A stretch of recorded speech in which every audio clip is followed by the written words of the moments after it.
султон мирзошоев дар соли 1993 бознишаста шуд. аммо намедонист ки ин бознишастагӣ оғози баргаштан ба масъулияте ҳаст барои сохтани як ҳукумат ки имрӯз дар тоҷикистон пойбарҷост, балки аз шумори масъулоне буд ки дар рехтани зербинои ҳукумати наве дар тоҷикистони ҷангзада саҳми муҳим гузоштааст. کار کردن بسیار مشکل بود. султон мирзошоев 83 сола таҳсили ибтидоиро дар ноҳияи данғара гирифтааст. дар зинаҳои мухталифи мақомоти ҳизби коммунист кор кардааст. муассис ва нахустини раҳбари дастгоҳи иҷроияи раиси ҷумҳури тоҷикистон дар солҳои 1993-1994 то соли 2007 раҳбари маҷмӯаи кӯхи ваҳдат буд. султон мирзошоев то дарёфти эътимоди эмомалӣ раҳмон раиси шӯрои олии вақти тоҷикистон дар соли 1993 таҷрибаи ғании роҳбарӣ дар мақомҳои мухталифи ҳизбӣ ва давлатӣ дар тоҷикистони шӯравиро дошт. соли 1987 пас аз 8 соли кор ва ба дунболи як ихтилоф бо Лучинский, котиби дуввуми ҳизби коммунисти тоҷикистони шӯравӣ, аз вазифаи вазири фарҳанги тоҷикистон барканор карда шуд. аммо 2 соли баъд вилояти Кӯлоб дубора барқарор гардид ва Мирзошоевро бо дастури Кумитаи марказии ҳизби коммунисти СССР котиби аввали ҳизби коммунисти вилояти Кӯлоб таъин карданд. ва ин замоне буд ки тунбоди нооромиҳо дар фазои тоҷикистон мевазид ва дар оғози соли 1990 нахустин қурбониҳо ба бор овард. мирзошоев мегӯяд дар он ҳаводиси моҳи феврали соли 1990 телевизиони давлатии тоҷикистон бо нашри барномаҳои сохта ҷавонони кӯлобиро тӯҳмат мезаданд ки боиси эътирози шадиди котиби аввали ҳизби вилоят ба мақомоти марказӣ шуд. با مکتوب مخصوص به رئیس شورای عالی آن وقت آقای میرزا پالایف مکتوب نوشتم که این رفتار تلویزیون جمهوری که بچه های کولاب را در مناقشه داخلی فوریه 1990 ایبدار میگیرند غیر قانونی است و این خیلی کار روی دادگی نیست و تلویزیونی مرکزی جمهوری میخواهد کشمکش بین قطعه های و بین ولایت ها را شورا دادگویان مراجعه سخت کرده طلب کردم که این کار تفتیش کرده شود. мирзошоев мегӯяд баъд аз ин эътирози ӯ додситонии кӯли вақт тафтишот анҷом дода телевизиони давлатиро дар шӯрангезӣ муттаҳам донист. аммо мегӯяд муқобилат дар баробари шӯрангезиҳо зиёд идома накард. моҳи апрели соли 1992 мардуми минтақаи Кӯлобро бо баҳонаи пуштибонӣ аз Сафаралӣ Кенҷаюв, раиси шӯрои олии вақти Тоҷикистон, ба майдон кашиданд. талоши пешироҳи ҷавононро гирифтан номуваффақ буд.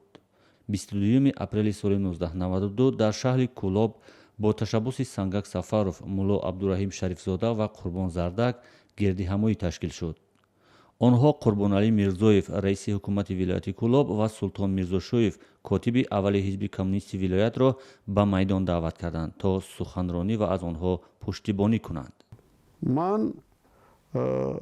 بلندگویک رو به دست گرفته پیش از همه گفتم هموطنان عزیز، برادران، کجا میریم ما؟ برای کدام جنگ میریم؟ با مقابل کی جنگ میکنیم؟ این کار بیفایده. همین وقت شریفزاده بلندگویک رو از دست من کشیده گرفت. این در موادهای بسیار انعکاس یافته است و با دعوت کرد که رفتن در کار. рӯёрӯйиҳо дар соли 1992 ба ҷанги шаҳрвандӣ кашид. дар тоҷикистон дигар силоҳ ва қумондонҳо ҳарф мезаданд, ҳатто пас аз иҷлосияи 16-уми шӯрои олӣ низ. султон мирзошоев мегӯяд дар наврӯзи соли 1993 яке аз қумондонҳои фронти халқӣ Файзалӣ Саидов, раиси шӯрои олии тозаинтихоб Эмомалӣ Раҳмон ва сарвазири вақт Абдумалик Абдуллоҷоновро ба меҳмонӣ ба Қурғонтепа даъват кард. аммо маълум шуд ки ин даъвати Файзалӣ Саидов аслан бо ҳадафи нақши худро намоиш додан будааст. بعد سر چای‌نوشی فیضلی سعیدов با سرвазир مراجعه کرده گفت که عبدالله جانov شما سروزیر ما همه یک قوایی که حاضر بخواهد حکومت کنستیتوسیونی رو برقرار کنند هیچ نمیکنیم که حکومت جمهوری برای جنگیانی که حکومت کنستیتوسیونی رو برقرار کردن هستند احساس کنند. بچه های ما حاضر مرا نامبر کرد گفت دید پایافزال ندارند در پوشان، نان خوردن ندارند، شما مجبور میکنید که ما طلا و تاراج کنیم همین مردمی که حاضر نان خوردن ندارند چی ما رفتن نان دهان همون رو کشیده گیریم. همین خیلی سخت مسئله رو سر چای‌نوشی به میان گذاشت. سرور دولت امامعلی رحمان با فیصله مراجعت کرد گفت که تو چی ما رو برای اینجا تحقیق کردن دعوت کردی؟ گفت وضعیت جمهوری همه معلوم. این اتفاقها در آن روزهای بود که سلطان میرزاشویف از سوی امامعلی رحمان رئیس شورای عالی برای ریختن زیربنای حکومت نو و دستگاه رئیس جمهور دعوت شده بود. در آن روزها مسئله اصلی اعتماد به نفرانی بود که به حکومت نو و ساختار آن به تازگی وارد می شدند. خطایی هم بود. مثلا در ولایت لنگرود در یک مدت کوتاه 3-4 رئیس ولایت عوض شد و در اونجا شخصیت هایی بودن که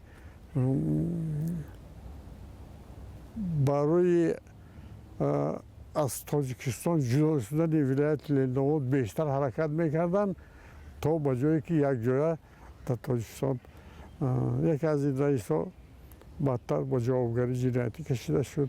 مثلا در ریگر و در شهر نو راننده های پیشتر رئیس به نام انتخاب شدند، یعنی خودشان کردن. در چنین وضع سال 1994 تاجیکستان وارد انتخابات رئیس جمهور شد. امامعلی رحمان رئیس شورای عالی و عبدالملک عبداللهجانов سروزیر وقتی تاجیکستان از رقیبان اصلی بودند و رقابت‌های قبل از انتخاباتی خیلی شدید می‌گذشت. به قول سلطان میرزاشویف حتی برای خلل وارد کردن به رقیبان از اصول‌های غیرمشروع استفاده می‌کردند. چنین حالت مورد سخنرانی مستقیم امامعلی رحمان در تلویزیون دولتی اتفاق افتاده بود. از سخنرانی پیش از انتخاباتی امامعلی رحمان 15 دقیقه گذاشته بود که چراغ‌ها خاموش شد. چراغ خاموش شد. من از مرکز ایستاده به وزیر علاقه و به دیگر شخصیت های متصدی سوال کردم. اونا گفتن که این یا نیست، این از راهی بگیم که شبکه برقی. خلاصه که بچه ها همشون با پا خیستن ترتیب کردن. بعد یک نیم ساعت برق برقرار کرده شد و جناب رحمانوف سخنرانی خودش رو تمام کردن. امامعلی رحمان در آن انتخابات رئیس جمهور انتخاب شد و مسئله اصلی جمع آوردن تیم نو بود. پس از تعیین حکومت نو در ماه دکبر سلطان میرزاشویف با منظور بد شدن صحتی با خواهش خود از وظیفه رئیس دستگاه رئیس جمهور کنار رفت. هرچند بعداً در چند وظیفه دیگر کار کرد اما دیگر وارد سیاست نشد. ممکن نیمکلات سلامتی و به سن و سال رسیدگی سبب اساسیش مهر و محبت همین فرزندانمان باشد. کلنام نویرام و آبادی همین خانه که این خانه را من اینجا نشستگی و یک قسمی که اشتراک ندارن همین رو آباد کرده می ایستند. من از زیق شوی نمیمانم. من اونقدر مرده که زیق میشوی نیستم. سلطان میرزاشویف با نوشتن خاطره ها اثرهای تاریخی و از همه مهم با خانواده بودن را برتری می دهد. هرچند در گذشته فرصت زیادی برای فرزندان نداشت اما میگوید قصد گذشته را امروز میگیرد. در مراسم های رسمی دولتی مهمان محترم است اما آغوش نبیره و ابیرگان و قلم و کاغذ کرسی و منصب های یک زمان مهم دولتیش را عوض کردند. این دو شغلی که برایش در پیری خیلی گران قیمت است.